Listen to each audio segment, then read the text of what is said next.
present form. Most Republican senators, all Republican senators, understand the gravity of this situation and the necessity of acting. Please. I'd say to my friend from Arizona that I hope that we get this done this week. I know it's a big lift and a lot to do, but I believe that the threat is imminent, and I believe it's continuous. And if we don't find a way through our political differences to make this country safer, shame on us. I do believe Senator Collins is from your side of the aisle and is proud of that fact, so it is a bipartisan effort, and she has worked with Senator Lieberman on so many issues. On your definition of bipartisan. Please go ahead. Well, I think that it's clearly bipartisan with Senators Lieberman and Collins. I understand. And I would also say that to raise the question of Dodd-Frank and appropriate government oversight and regulation, I would suggest that you reflect on three things: LIBOR, Peregrine Investments, and the Chase loss of $6 billion, to say that we shouldn't have government oversight of our financial institutions that dragged us into this recession we're still trying to recover from. I just see it differently. We vote differently when it comes to that. But I think there is a continuing need for government oversight of these financial institutions. These institutions are not averse to government oversight. They are averse to legislation which harms their ability to share that information, because if they face the threat of being taken into court for that, then obviously there is some reluctance. They also know of how much has been lost because of the lack of cybersecurity to China and other countries. They're the ones who have been most directly affected. So they are intelligent people, they are smart people, and they want this legislation to pass in a way that is the most effective way to enact legislation on this very serious issue. I look forward to continuing the conversation with my friend from Illinois, and I think that both of us learn a bit from our conversations, and I thank him for his continued willingness to discuss the issues. I thank my friend, my senator from Arizona, and I would hope that other colleagues will engage in this kind of exchange. I don't know if we convinced one another, but we certainly left with the same level of respect that we started with, and I hope that those who followed the debate have heard a little more about both sides of the issue in the process. Thank you. Mr. President, we yield the floor. Mr. President, I ask unanimous consent the Senate proceed to the immediate consideration of Senate Concurrent Resolution 55 submitted earlier today by Senator Harkin. Clerk will report. Senate Concurrent Resolution 55 directing the Clerk of the House of Representatives to make a correction in the enrollment of H.R. 1627. Without objection, the Senate will proceed to the measure. I further ask the concurrent resolution be agreed to, the motion to reconsider be made and laid upon the table with no intervening action or debate, and that any statements related to the measure be printed at the appropriate place in the record as if read. Without objection. Mr. President, I yield the floor. Senator from Connecticut. Mr. President, I am both honored and grateful to follow that very enlightening and energetic exchange between two of the most able and respected members of this body on a range of issues.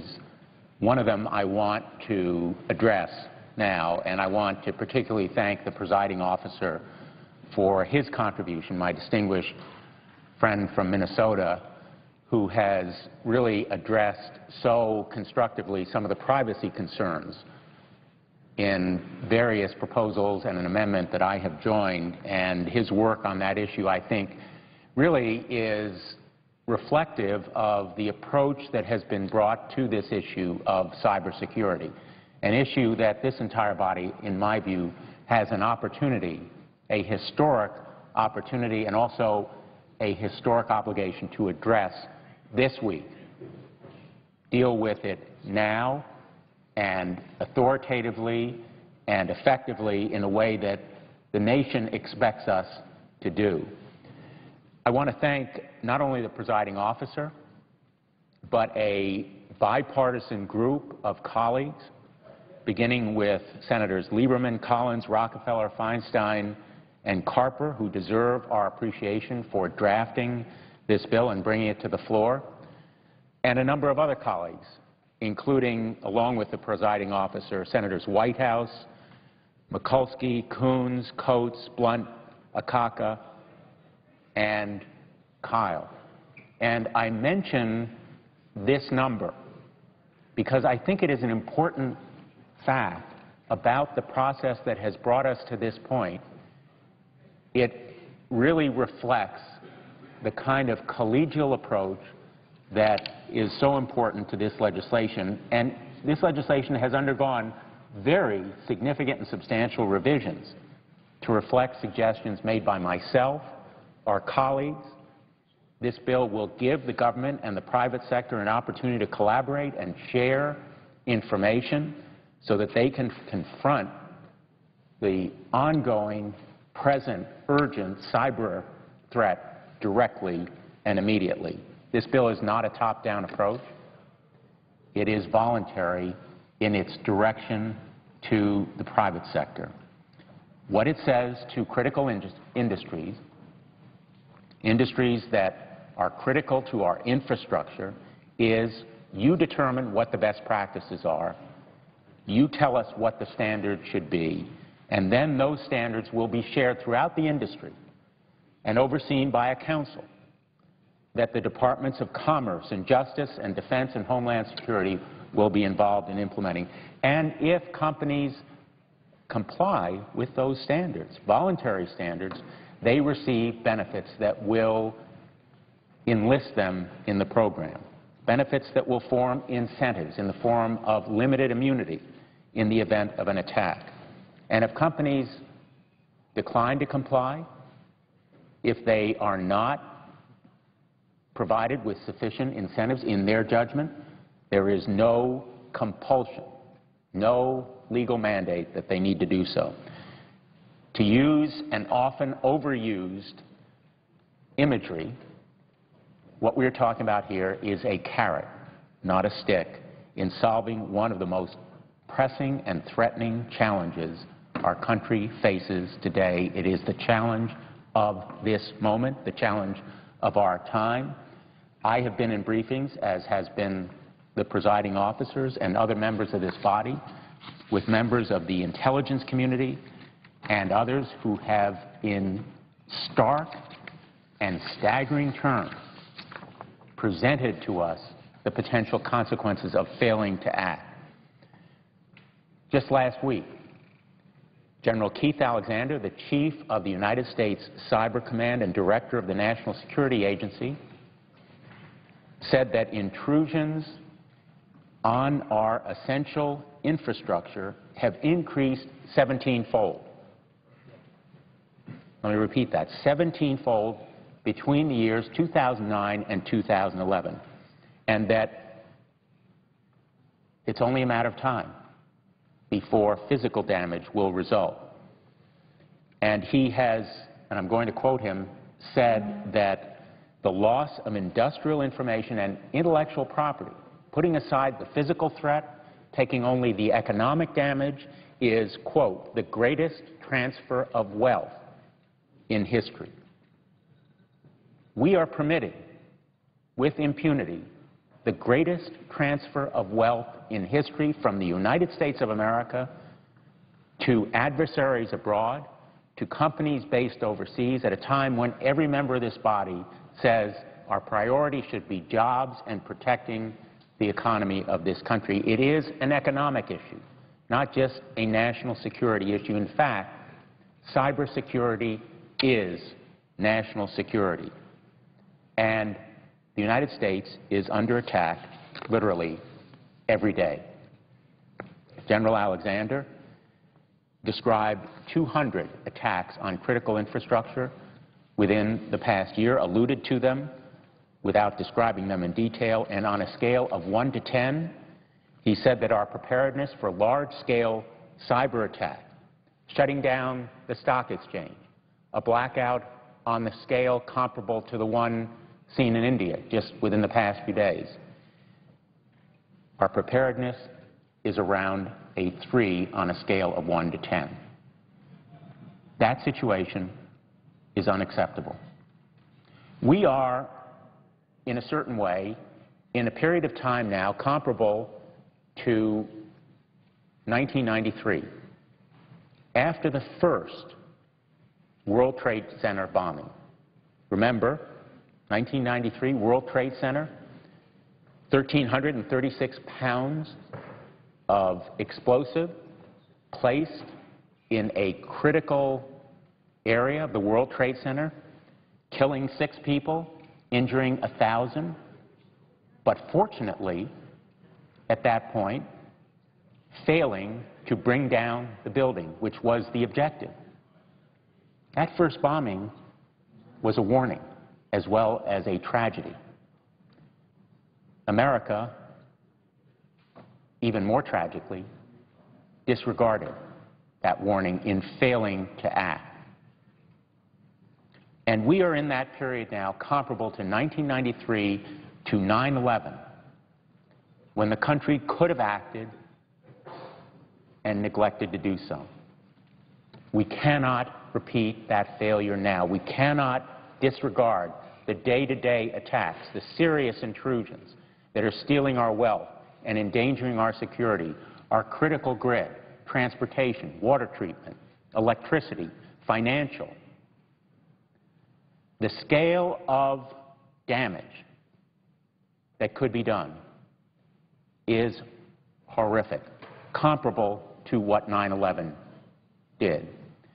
And we have an obligation to act before that kind of damage is faced in reality by the country. We have been adequately and eloquently warned on the floor of this body, in private briefings available to members of this body, in the public press to some extent.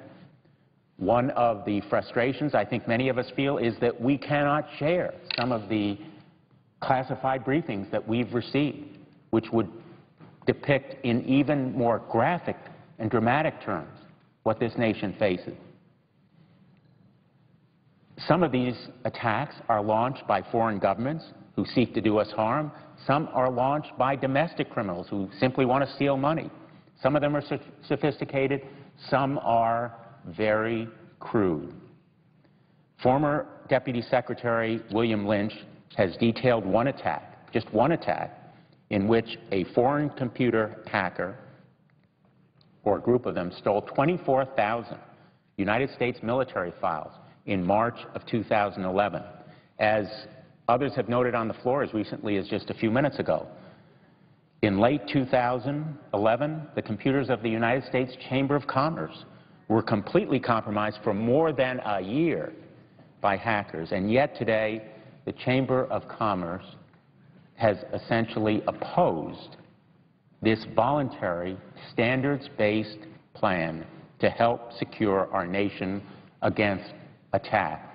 In fact, how extraordinary that certain parts of this bill have actually combined a consensus among the business community, the privacy advocates, as well as public officials, the National Security Agency. That consensus on privacy, again, reflects a profound and extraordinary feature of this bill, which is that we are coming together as a nation to face a common problem in a way that is demanded by the times and the threats that we face. Sean Henry, the Executive Assistant Director of the FBI, has said that the cyber threat is an existential one. And I'm going to quote him: "The cyber threat is an existential one," meaning that a major cyber attack could potentially wipe out whole companies. That's the reason that the business community has been involved and should support these proposals. And these attacks are not only ongoing, they've been occurring for years. Criminals infiltrating our communications, accessing our secrets, sapping our economic health through thefts of intellectual property.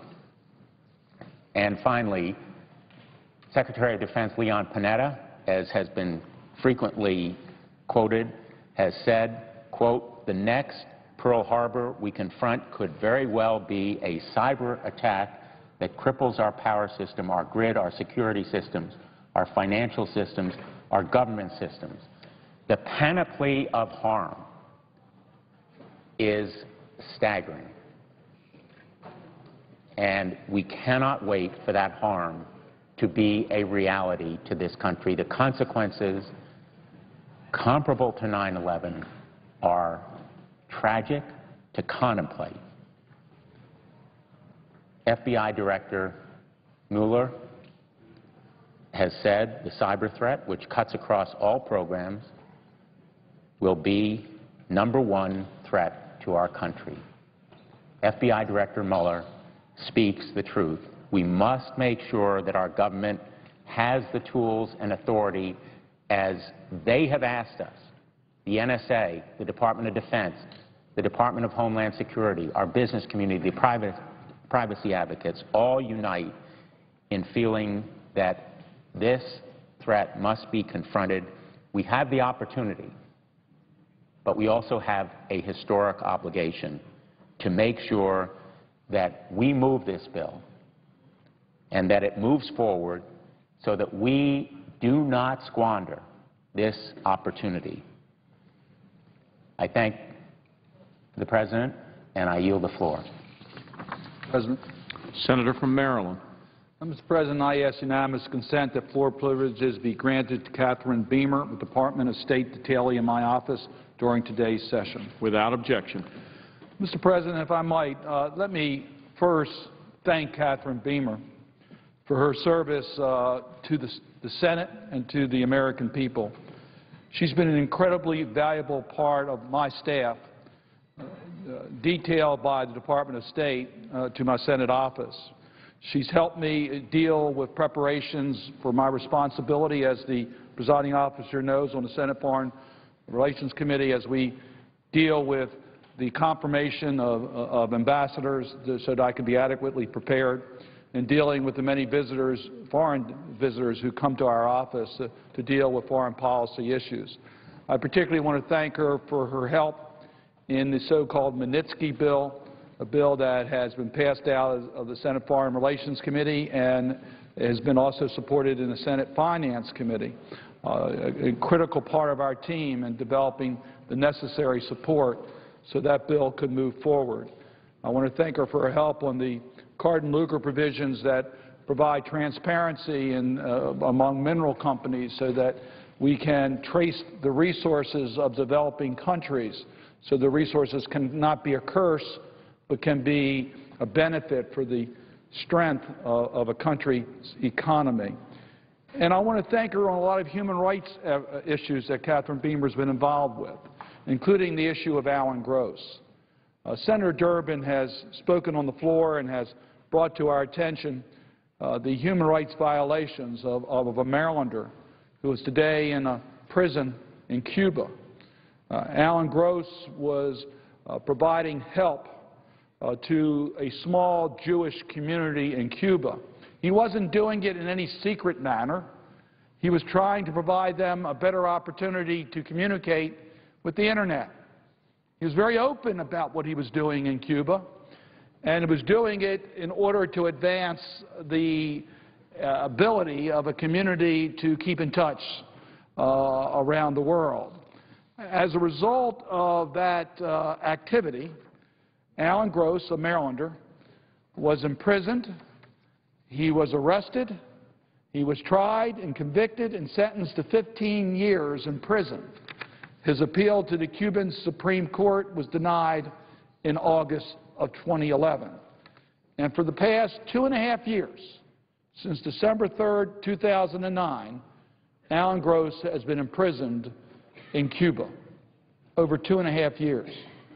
Mr. President, throughout my legislative career, I have worked hard to try to improve the relationship between Cuba and the United States, particularly among the people of Cuba and the people of the United States.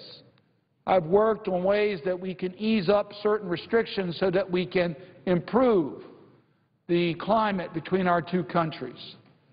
But what Cuba government is doing today in continuing to imprison Alan Gross is absolutely outrageous. It violates international human rights standards. It is against any sense of humanity. And I am going to continue to speak out about it and urge the Cuban authorities to do what is right. It has gained international attention. And there's been efforts made by other dignitaries from other countries to try to get Alan Gross's case heard in the proper manner. I particularly want to acknowledge Senator Durbin's extraordinary leadership on this issue. Senator Durbin took the time when he was in Cuba to meet with Alan Gross. I have been with Senator Durbin where we have met with Alan Gross's family. I have been with Senator Durbin when we have tried to engage other international diplomats to implore upon the Cuban authorities on a humanitarian basis to release Alan Gross. I must tell you, there was no reason for his arrest. There was no reason for his conviction. There was no reason for him being in prison today. But we don't really have to get too much involved in that issue to suggest to the Cuban authorities to release Alan Gross on humanitarian basis. I say that because his health is in question. Alan's health has steadily deteriorated during his imprisonment. He's lost over 100 pounds, suffers from a multitude of medical conditions, including gout, ulcers, and arthritis that have worsened without adequate treatment. Of equal concern of his own health are the conditions of his beloved mother and daughter, both of whom are suffering from cancer. The Gross family should not have to suffer through another day of this desperate situation without Alan at home for support. So for all those reasons, we speak out today to once again urge the Cuban authorities, do the right thing as far as human rights in your legal system and release Alan Gross. Do the right thing from a humanitarian point of view and let Alan Gross come home to his beloved family so he can be supportive to them during this difficult time in their lives. Do the right thing so that we can have a better relationship between the people of Cuba and the people of the United States. Do it because it is the right thing to do. We're going to continue to speak out about this. I know that many of us have looked for different ways in which we can help the Gross family, and we'll continue to do that. But the simple right thing, Cuban authorities should release Alan Gross today, and we urge them to do that. With that, Mr. President, I would yield the floor.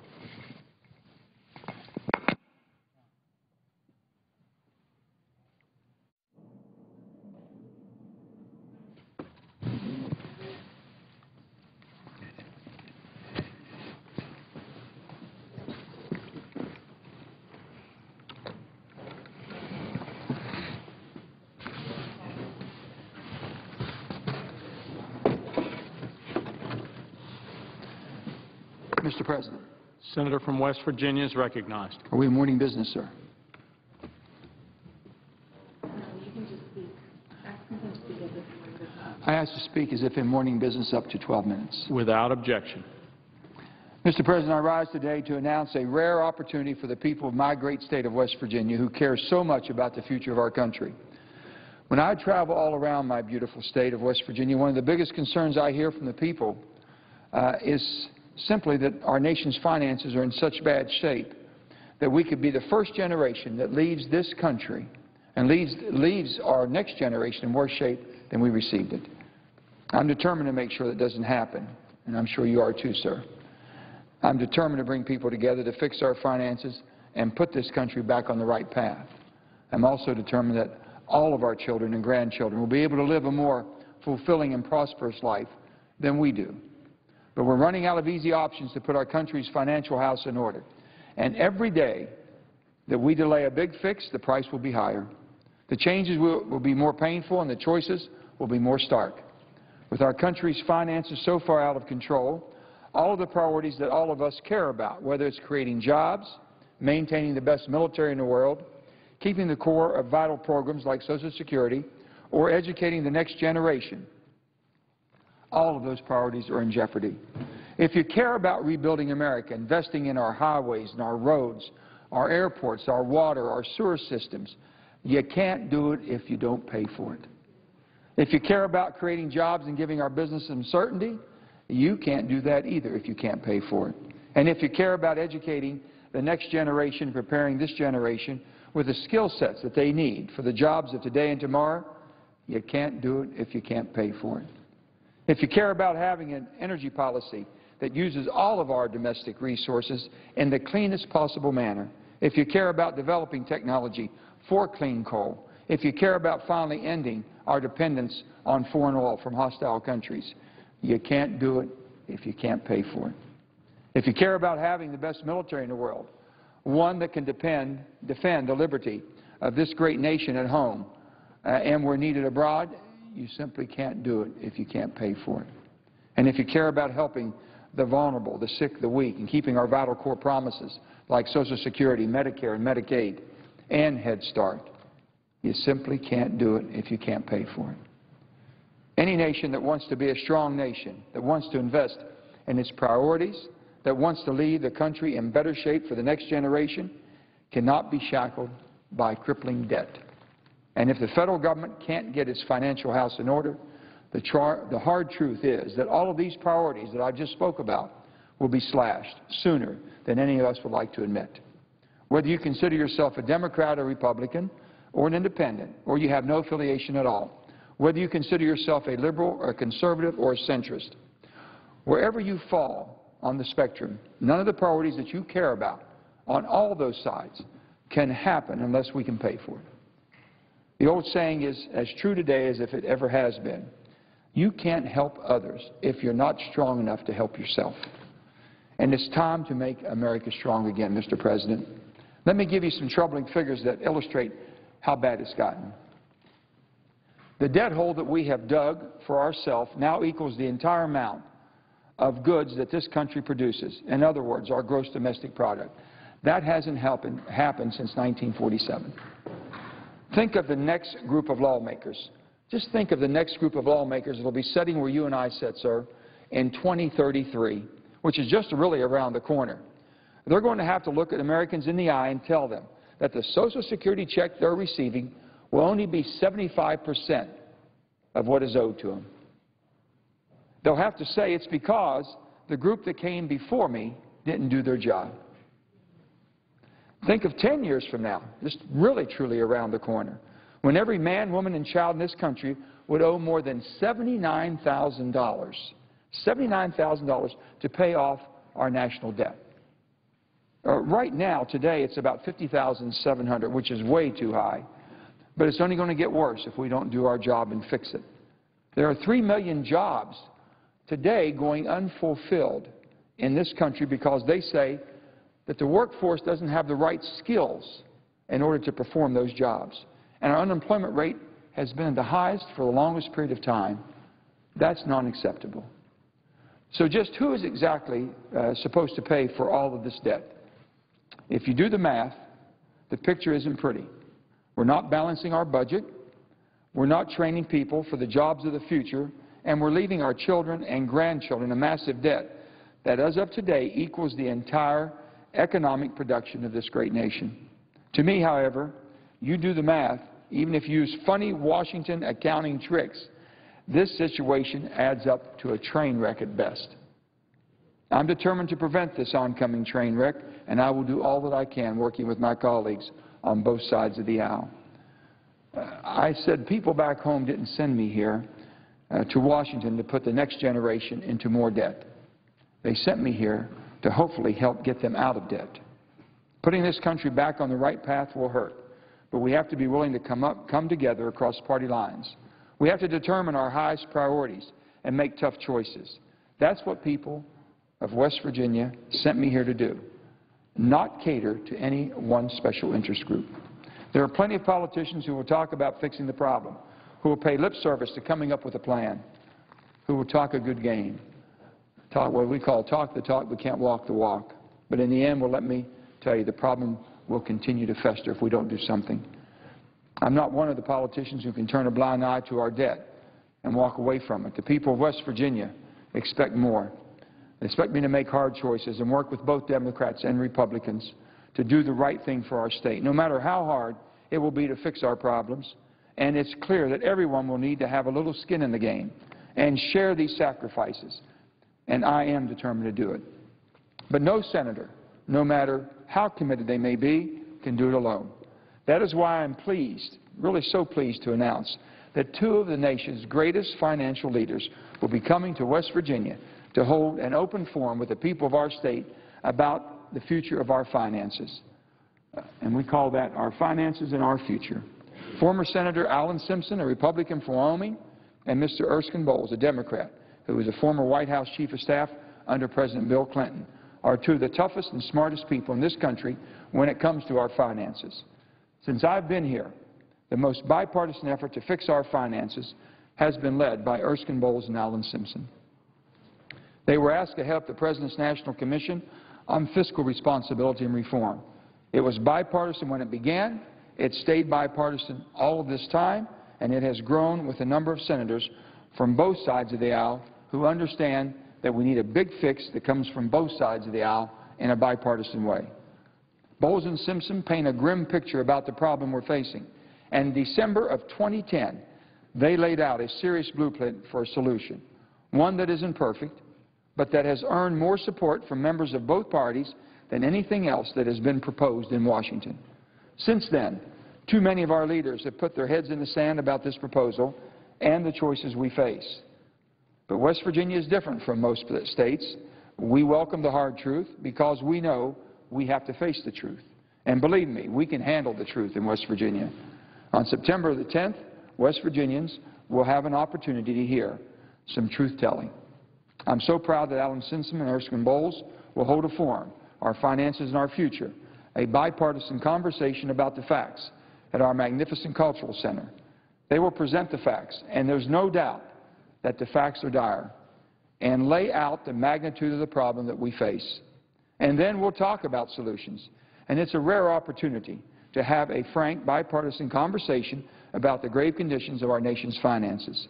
So I'm inviting all West Virginians, be it the business, labor, senior groups, the young people who will be paying off our debt or expected to pay it off, and anyone else with an interest in our future, to come and participate in this session. We'll talk about what this framework would do, which is to find the balance between revenue and spending, fundamentally changing our tax code and cutting spending.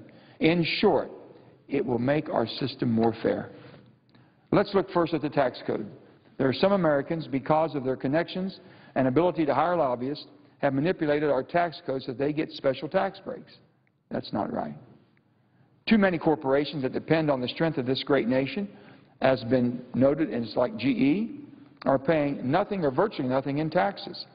That's wrong, and that's not right.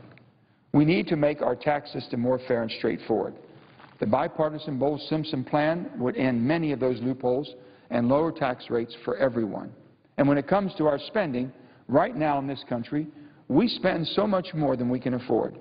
I know so many Americans who would be willing to pay more taxes. They tell me, I'd be more than happy to pay. And they believe if we were using it in the right direction, to pay down our debt and to invest in infrastructure. But we're not spending well. And I've always said that public servants can do one or two things with public tax money. We can either spend it or invest it. And frankly, we've been doing too much spending and not enough investing. Our annual deficit, the amount we spend versus the amount we take in, is about $1.2 trillion this year alone. Looking into the future, if nothing changes, we'll have deficits every year for the next 10 years, the next decade.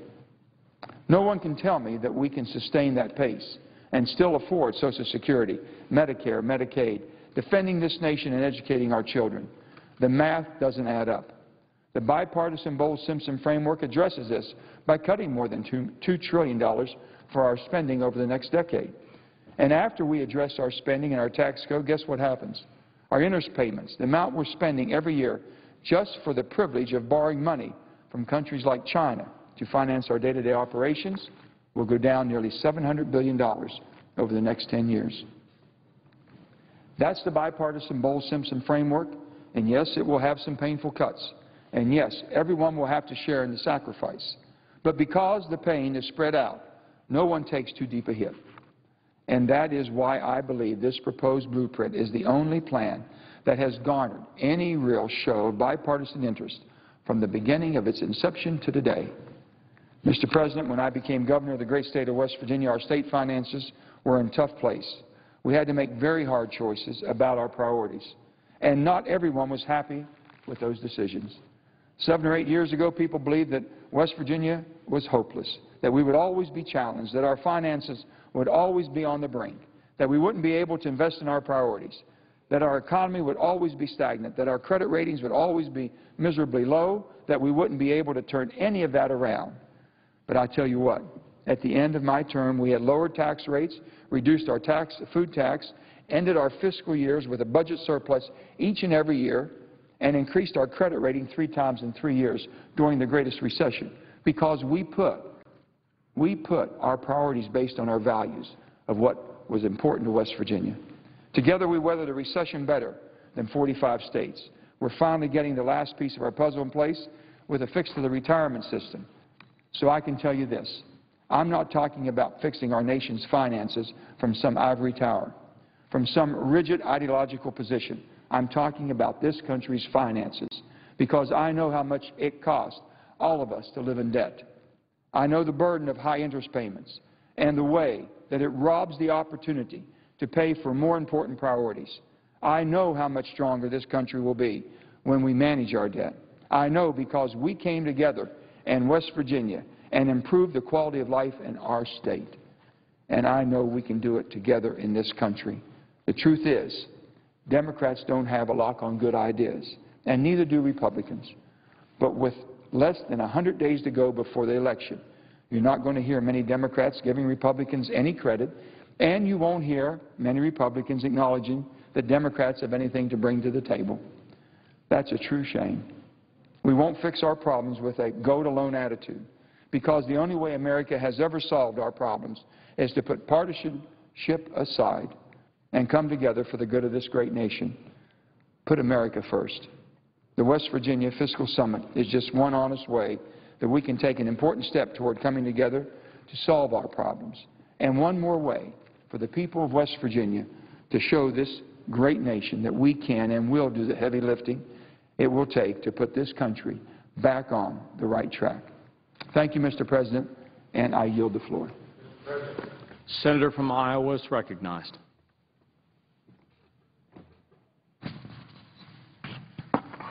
The President and CEO of Smithfield Foods, Larry Pope, took to the opinion pages of the Wall Street Journal again to blame all that ails him on the renewable fuel standard for ethanol. Some may recall that he did the same thing back in April 2010 when commodity prices were rising. At that time, he perpetuated a smear campaign and blamed ethanol in an attempt to deflect blame for rising food prices while boosting Smithfield's profits. And of course, with this newspaper article, he's back at it again. I start by referring to Mr. Pope as Henny Penny from the children's folk tale, Chicken Little. Every time that Smithfield has to pay a little more to America's corn farmers to feed his hogs, Mr. Pope starts up with the same argument that the sky is falling and it's all ethanol's fault. Mr. Pope's opinion piece in the Wall Street Journal might lead some to believe that he's very knowledgeable about the ethanol industry, but there are many areas of ethanol that he doesn't know much about. He continues to perpetuate the myth that ethanol production consumes 40% of the U.S. corn crop. Mr. Pope states, quote, ethanol now consumes more corn than animal agriculture does, end of quote. Everyone with a basic understanding of a livestock farm, even a kernel of corn, or of an ethanol plant, knows that that is not a true statement. According to the U.S. Department of Agriculture, 37% of the corn crop is used in producing ethanol. But, and a very important but, the value of corn does not simply vanish when ethanol is produced. That one-third is 18 pounds out of every 56-pound bushel of corn. One-third of corn re-enters the market as high-value animal feed called dried distiller's grain. I would imagine that millions of hogs raised by our farms every year are fed a diet containing this ethanol co-product. For sure, it's a very big feed product for cattle, and of course, Mr. Pope appears to be unaware of its existence. When the distiller's grains are factored in, that's 18 pounds out of that 56 pounds that's left over after you make ethanol, 43% of the corn supply is available for animal feed. Only 28% is used for ethanol, unlike Mr. Pope saying it's 40%. This is the inconvenient truth of ethanol detractors. They prefer to live in a bubble where they believe that ethanol is diverting corn from livestock use. That is just not the case. Mr. Pope also proclaims that, quote, ironically, if the ethanol mandate did not exist, even this year's drought-depleted corn crop would have been more than enough to meet the requirements of the livestock feed and food production at decent prices. So I would like to ask Mr. Pope, why do you think that's the case? So, why did farmers plant 96 million acres of corn this year when normally they'd plant between 86 and 88 million acres of corn? Why have seed producers spent millions to develop better yielding and drought-resistant traits so we can produce more corn on more acres, but you can also produce more corn on less acres? The answer is simple. Because this gigantic industry of ethanol is there to consume more corn and more production on each acre. If not for ethanol, it's very clear that farmers wouldn't have planted 96 million acres of corn this year, because that's more acres of corn than farmers have planted in this country since 1938. Without ethanol, I doubt that we'd have seen investment at the same time in higher yielding and more drought-tolerant corn plants by our seed corn companies. Now, I happen to think that Mr. Pope is an intelligent man, but he's woefully uninformed on the issue of what the ethanol industry and the demand for corn has done for the size and genetic improvement of the corn crop. It's easy to understand Smithfield's motives. They benefit from an abundant supply of corn, not the competing demand for it.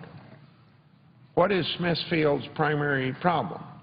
Again, the answer is cost and profit. They still want to pay $2 a bushel for corn. This is an important point that I hope people understand. For nearly 30 years, until about 2005, companies like Smithfield had the luxury of buying corn below the cost of production. Corn prices remained for many years, about 30 years, somewhere between $1.50 a bushel and $3 a bushel. Farmers routinely lost money. The federal government then provided economic support for the farmers. Producers like Smithfield had the best of both worlds. They were able to buy corn below the cost of production, and they were able to let the federal government subsidize their business by guaranteeing a cheap supply of corn. In the view of corporate livestock producers, subsidies are just fine if they allow them to buy corn below the cost of production.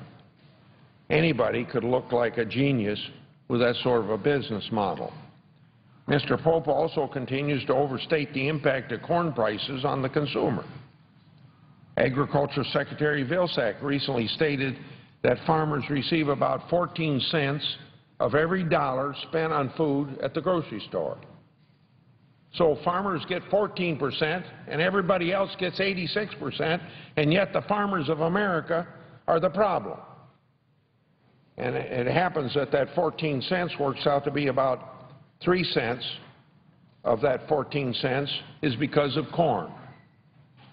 A research economist at the U.S. Department of Agriculture recently stated that a 50% increase in the price of corn will raise the total grocery shopping bill by about 1%.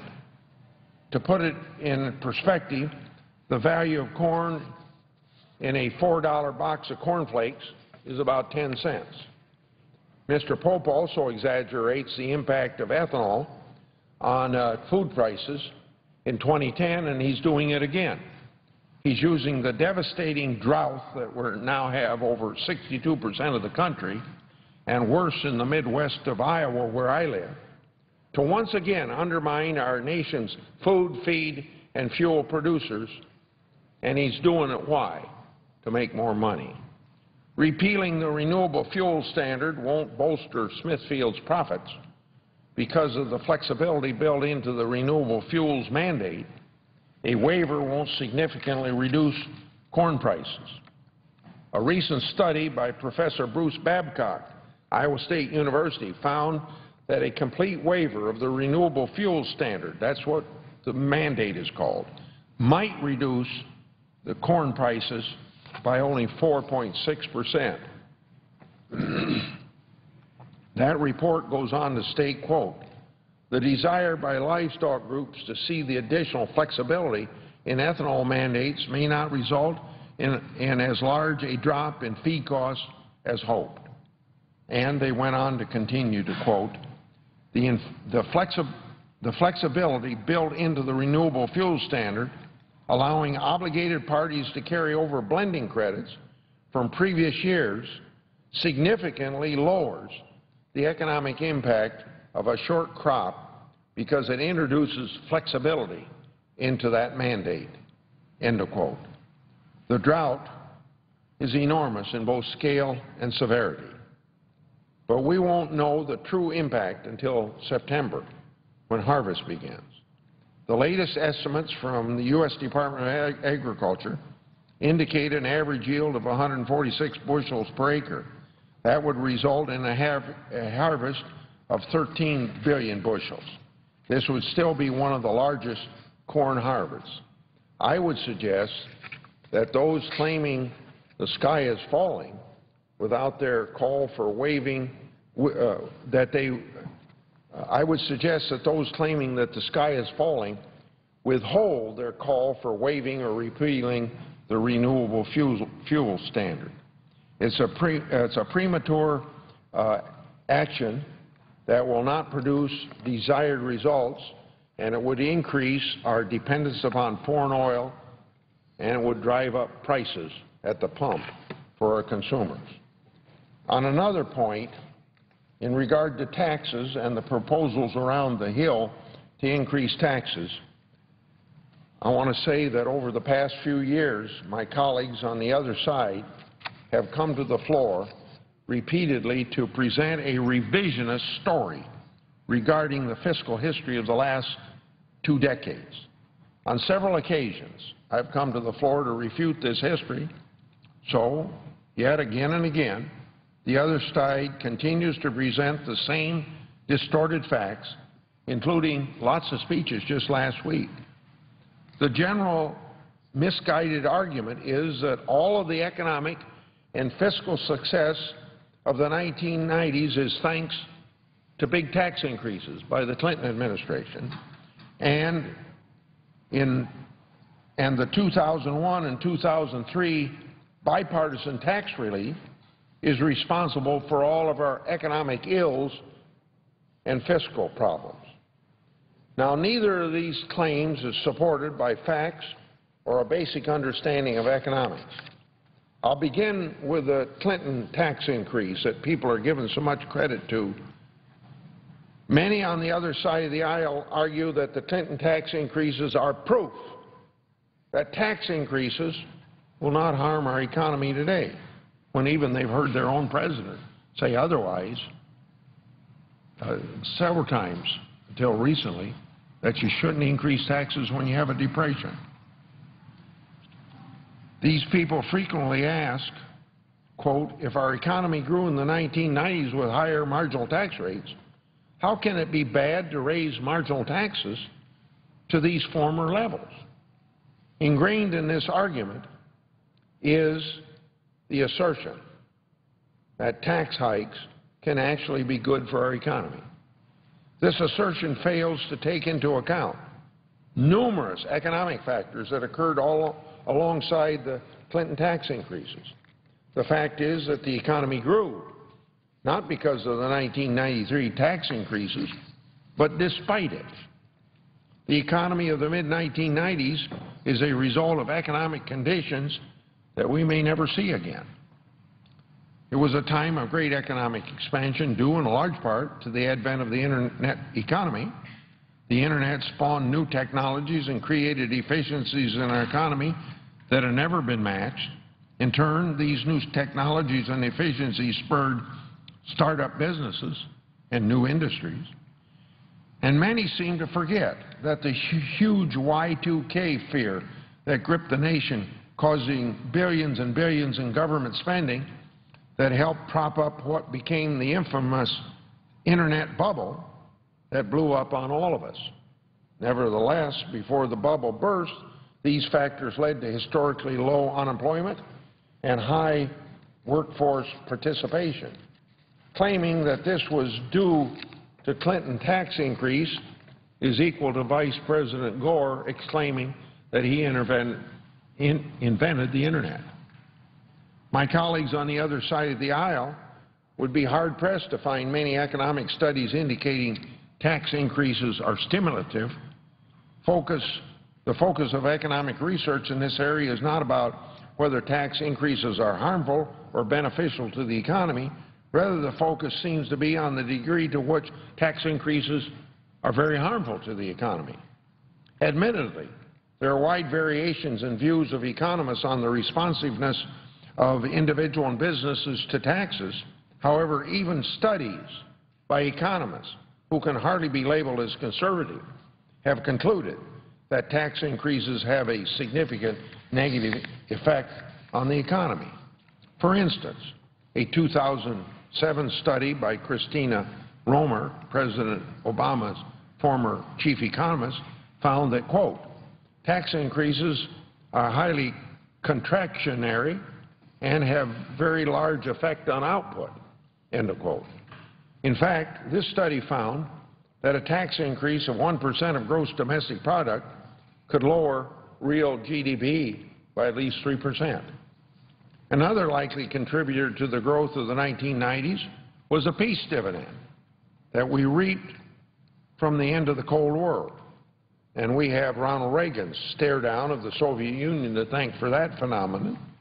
The end of the Cold War allowed for a reduction of government spending as a percent of GDP, coupled with priorities pushed by the Republican-led Congress to reach a balanced budget and to reform welfare. Spending as a percentage of GDP dropped to the lowest point in 30 years. With the government spending less on people's money, of the people's money, more was left in the hands of the private sector. This allowed the private sector to innovate, to invest, and eventually create jobs. The peace dividend is also the largest contributor to reining in deficits in the 1990s.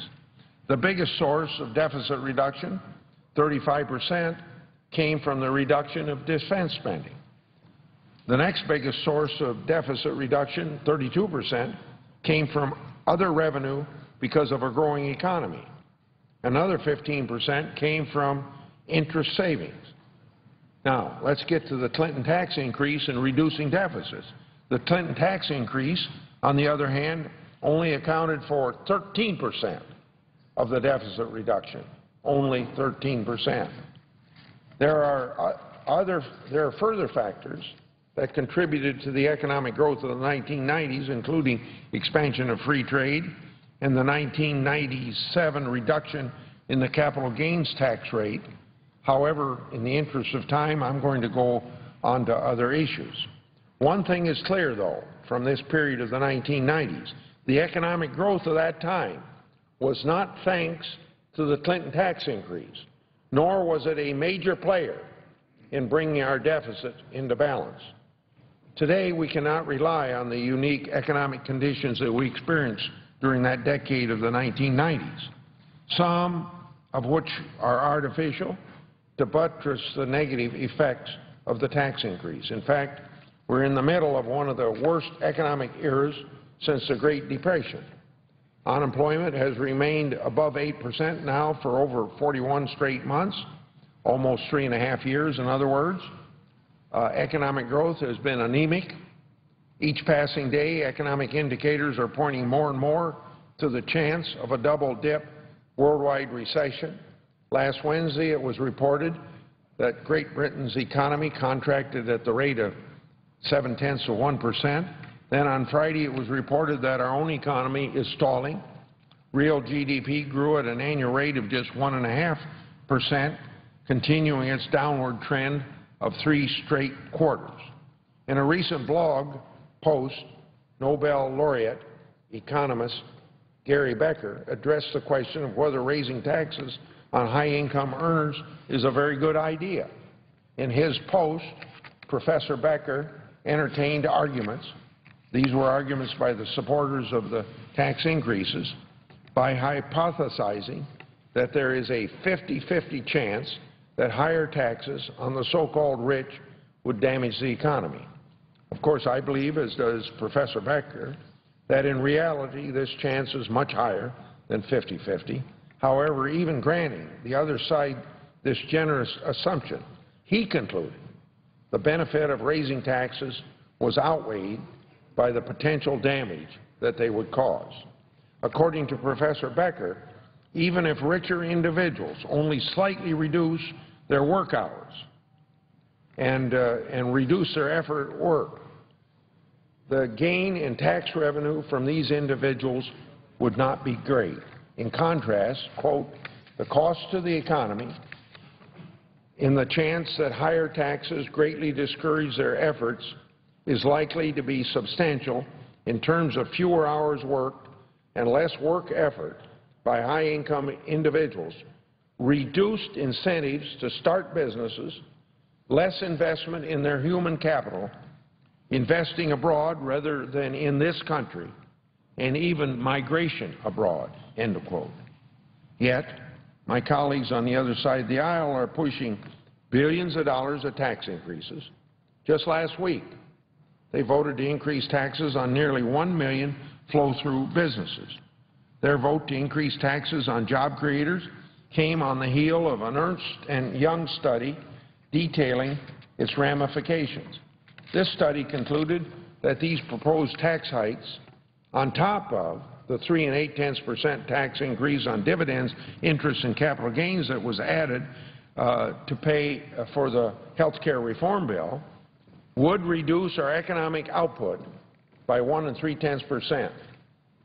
The Ernst & Young study also found that real after-tax wages would fall by 1 8/10% as a result of President Obama's policies. Even in the face of this information, my colleagues on the other side seem all too willing to gamble with the chance that our stalling economy can withstand such a hit. By doing this, they're playing Russian roulette with our economy. To my colleagues, I ask, how certain are you that tax increases on job creators won't be damaging the economy? If you have any doubt, I suggest don't pull the trigger. I'd like to shift gears a little bit to address the record of the 2001 and 2003 tax relief. Just as a perfect storm of good economic conditions blew at the back of the Clinton administration, a perfect storm of bad economic conditions and unpredictable events blew in the face of the Bush administration.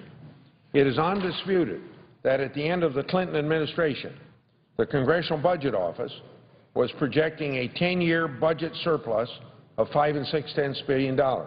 Keep in mind, though, that CBO projections was based on assumptions that did not pan out.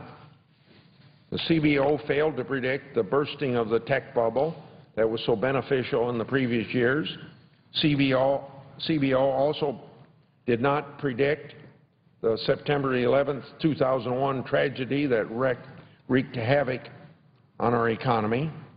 In reaction to the economic recession from these events, Congress enacted the bipartisan 2001 tax relief that cut tax rates across the board, providing tax relief to virtually all taxpayers. Then in 2003, Congress expedited this relief so the benefit of lower rates would take effect more quickly. This resulted in one of the shortest and shallowest economic recessions yet on record. The economy grew for 25 straight quarters, making it the fourth longest period of economic expansion since 1930. Additionally, we had 47 straight months of private sector job gain. Moreover, the expanding economy led to higher than expected revenues. That is a fact. Revenue actually rose in the years following the tax relief bill, peaking at 18.5% of GDP in 2007, well above the historical average of around 18%. In fact, the Congressional Budget Office projects that if we extended all the 2001 and 2000 tax relief today, revenues would once again exceed the historical average. Under this scenario, the CBO projects that by 2022, revenues will reach 18.5% of GDP. From 2004 to 2007, the deficit also shrank from a high of $412 billion to a low of $160 billion. That means the budget deficit was cut by more than half in just 3 years. Given the trillion-dollar deficits we're experiencing under President Obama, a deficit below $200 billion would be very welcome news. Yet, CBO projects that even if all the tax increases in President Obama's budget were enacted, deficits would never drop below $500 billion in the 10-year period 2013 to 2022. Now, I will give President Obama credit when he says this, that he took office in very tough economic times. The bursting of the housing bubble and the resulting financial crisis gave him a very high hill to climb. But by any assertion that the 2001 and 2003 tax relief is related to these events is without merit. There is plenty of blame to go around for the housing bubble. It was a culmination of housing policies spanning administrations of both parties. It was further fueled by the Federal Reserve providing historically low interest rates and cheap credit. However, the President's policies have failed at getting us out of this mess. The President's party passed the President's nearly trillion-dollar stimulus bill. He claimed this would keep the unemployment rate below 8%. However, the unemployment climbed to a high of 10.1% and has never dropped below 8% during his almost 4 years in office. The President's party also passed the health care bill, which the President sold as a job creator, and the financial reform bill that was supposed to fix our financial system. However, both of these bills, which the President signed, have actually turned out to be costly to our economy and a hindrance to job creation. Now President Obama appears ready to gamble with the economy. He appears ready to go all in on raising taxes on our nation's job creators. In doing so, he is betting that raising taxes on the so-called wealthy will result in a political payoff exceeding the chances his actions will throw us back into recession. It is not so long ago that I remember the President saying what I've already referred to in this speech. You don't raise taxes in a recession. The President's statement is as true now as it was then. Let's end the political theater of holding votes for the purpose of campaign ads. Let's instead actually do what the people sent us here to do. Let us not drive the American economy headlong off the fiscal cliff. I yield the floor.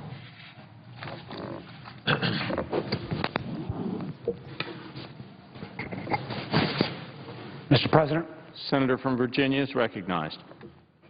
President, I ask consent to speak for as long as